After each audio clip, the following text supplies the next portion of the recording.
I'm on fire.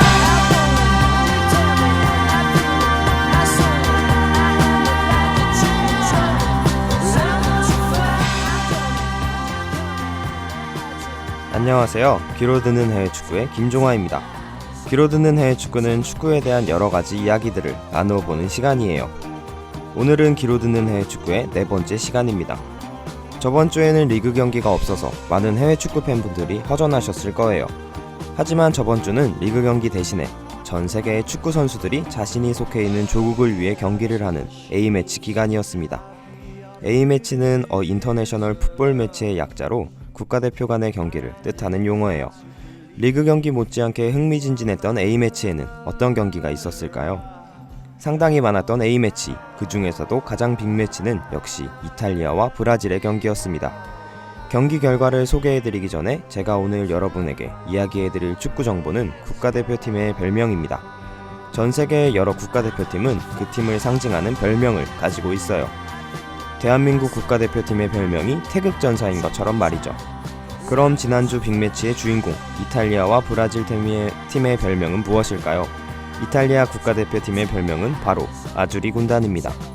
아주리 군단은 이탈리아 축구대표팀의 유니폼 색깔에서 탄생한 별명이에요.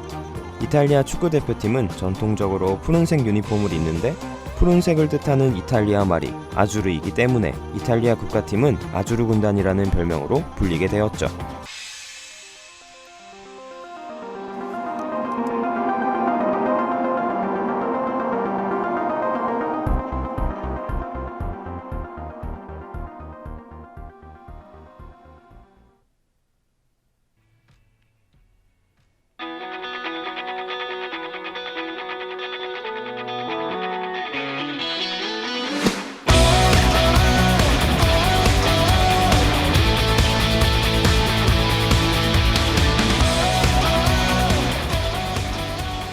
아주르 군단은 전통적으로 카네타치오라는 전술을 많이 사용했습니다.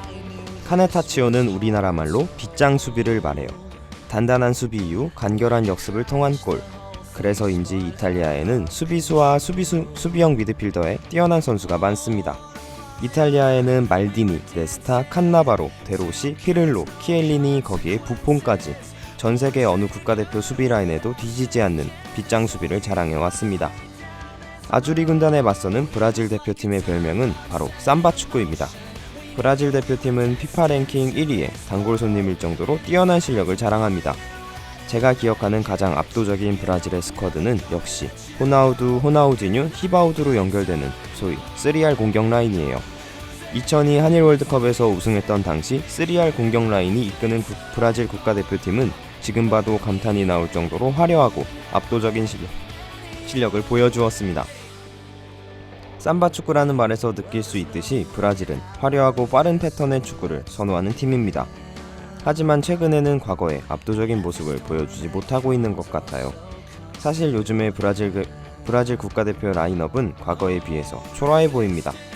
물론 네이마르, 세자르, 알베스, 다비드 루이스 등 뛰어난 선수는 많지만 호나우두, 호나우지뉴, 히바우두, 카를로스, 마이콘 등 이름만 들어도 레전드 라인에 범접하는 선수들이 이끌던 시절과는 차이가 있어 보이는 게 사실입니다.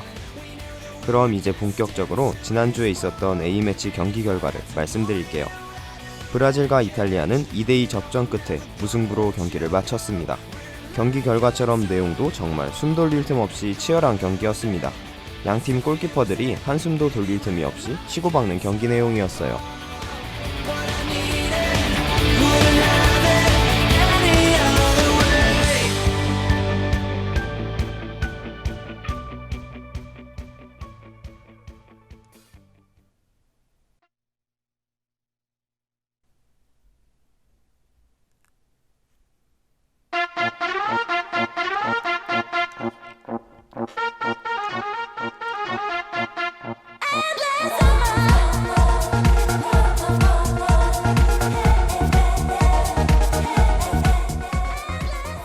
개인적으로 가장 눈에 띄었던 선수는 바로 데로시였습니다. 데로시는 올해 30살의 나이로 AC 로마 소속 수비형 미드필더예요. 과거 로마의 황금기부터 지금까지 로마를 지키고 있는 AC 로마의 심장 같은 선수입니다. 데로시는 이번 경기에서도 피를로와 함께 정확한 패스와 경기 조율로 이탈리아의 핵심적인 역할을 수행해냈습니다. 거기에 코너킹 상황에서 골까지 넣었으니 데로시의 활약 상상이 가시나요? 잉글랜드는 산마리노와의 경기에서 무려 8골을 몰아치며 승리를 거두었습니다. 이 경기에서 가장 돋보이는 선수는 역시 아스날의 알렉스 옥슬레이드 체인벌린이었습니다. 93년생의 나이에 아스날 1군에 합류하면서 큰 이슈가 되었던 체인벌린. 이번 경기에서 루니와의 환상적인 원투 패스를 통한 골과 대포의 골을 어시스트하면서 성장에 대한 기대심을 다시 한번 증폭시켰습니다. 세계 어느 팀과 비교해도 뒤지지 않는 스쿼드를 갖춘 잉글랜드. 브라질 월드컵에서는 과연 유럽 최약체라는 오명을 씻을 수 있을지 기대가 되네요. 또 한 경기, 골풍년이었던 경기가 있었는데요. 바로 포르투갈과 이스라엘의 경기였습니다. 경기 전 많은 사람들은 포르투갈의 승리를 예상했습니다. 경기가 시작되고 포르투갈이 먼저 선취골을 만들어내기도 했고요. 하지만 이스라엘은 포르투갈의 공격을 효율적으로 막고 공격을 해서 오히려 3대1까지 경기를 이끌고 나가게 됩니다. 하지만 강팀의 저력은 무시할 수 없는 것 같아요. 코엔트랑이 경기 종료를 많이 남겨두지 않은 시간에 동점골을 넣는데 성공합니다. 포르투갈의 에이스인 호날두는 이 경기에서 골을 넣는데 실패합니다. 호날두와 메시는 경기에서 골을 넣었을 때보다 넣지 못했을 때 오히려 뉴스가 되는 것 같아요. 그럼 메시는 이번 A매치 경기에 어떤 활약을 보여주었을까요?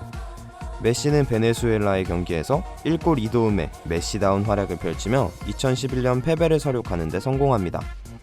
사실 메시는 과거 몇 년 전 국가대표에서는 소속팀인 바르셀로나에서의 경기력을 보여주지 못한다는 비난을 받기도 했습니다. 하지만 요즘 메시는 이러한 의심도 무색하게 만드네요.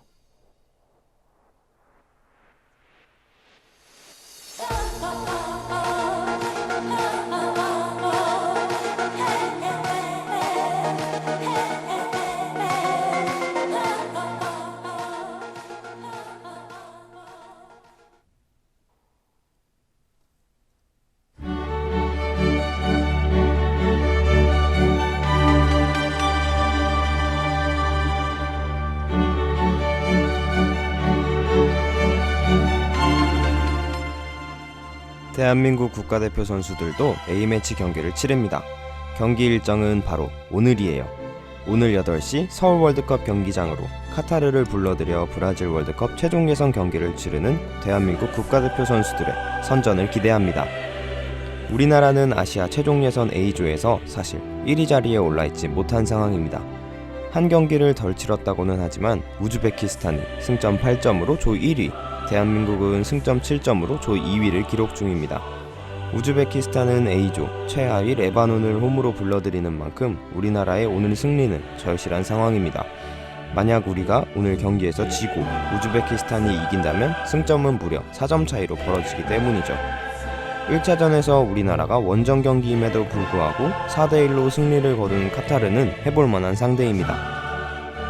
하지만 카타르도 우리나라를 이기면 월드컵 본선을 바라볼 수 있는 상황이기 때문에 만만치 않은 저항이 예상됩니다. 쉽지는 않겠지만 오늘 8시 우리나라 국민들을 승리감에 도취되게 만들어줄 한국 국가대표 선수들의 경기 놓치지 말고 챙겨보시면 좋을 것 같네요. 오늘 준비한 귀로 듣는 해외 축구는 여기까지입니다. 돌아오는 주말부터는 리그 경기가 정상적으로 진행되니까 다음 주부터는 리그 결기 경과와 소식으로 돌아오겠습니다. 지금까지 제작 진행의 김종아, 기술의 김예진이었습니다. 감사합니다.